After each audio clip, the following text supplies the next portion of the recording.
வணக்கம். நம்ம இப்போ மீன் குழம்பு எப்படி செய்யறதுன்னு பார்க்கலாம்.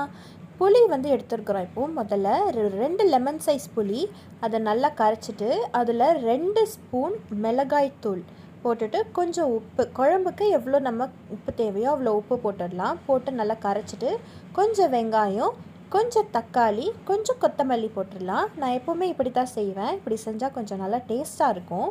சேர்த்துட்டு காரம் உப்புலாம் கரெக்டாக இருக்கான்னு பார்த்துட்டு ஒரு கடாயில் நம்ம எண்ணெய் ஊற்றி எண்ணெய் நல்லா காய வச்சிடலாம். எண்ணெய் நல்லா காஞ்சதும் அதில் நம்ம கொஞ்சம் கடுகு போட்டுடலாம். கடுகு போட்டுட்டு கொஞ்சம் ஜீரகம், கொஞ்சம் வெந்தயம் போட்டு நல்லா கடுகு பொரிஞ்சதும் வெங்காயம் சேர்த்துடலாம். வெங்காயம் சேர்த்துட்டு கொஞ்சம் நம்ம கொத்தமல்லி, கருவேப்பிலை அதில் சேர்த்துக்கலாம். எப்போவுமே நம்ம மீன் குழம்போ சரி, கறி குழம்பு இதெல்லாம் செய்யும் போது வெங்காயம் வதங்கும் போது நம்ம கொஞ்சம் கொத்தமல்லி, கருவேப்பிலை நல்லா இந்த சைஸ் கொஞ்சம் சேர்த்துக்கிட்டிங்கன்னா கொஞ்சம் கூடுதல் டேஸ்ட் நல்லாயிருக்கும். இந்த கொத்தமல்லி வாசனை குழம்புல நல்லா இறங்கும். ஆரம்பத்துலேயே போடும்போது நல்லாயிருக்கும்.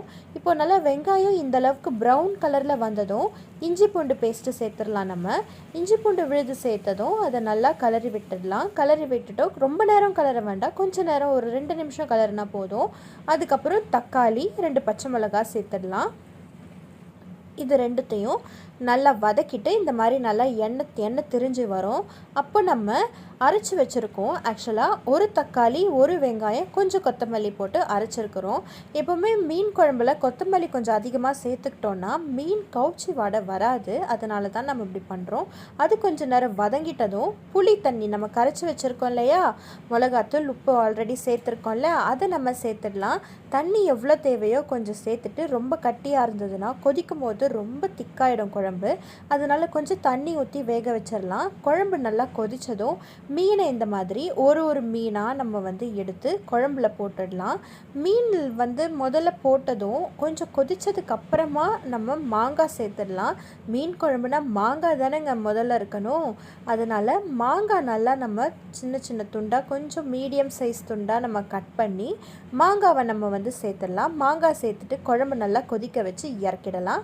அவ்வளோதான், குழம்பு ஆயிடுச்சு. மீன் குழம்பு, சுவையான மீன் குழம்பு. நல்லா இந்த மாதிரி கொத்தமல்லி தூவி நம்ம ஒரு கிண்ணத்தில் ஊற்றி எடுத்துடலாம். சுட சுட மீன் குழம்பு, சுட சுட சாப்பாடு போட்டு மீன் வறுத்து அதில் நம்ம இந்த மாதிரி குழம்பு ஊற்றி சாப்பிட்டு பாருங்கள்.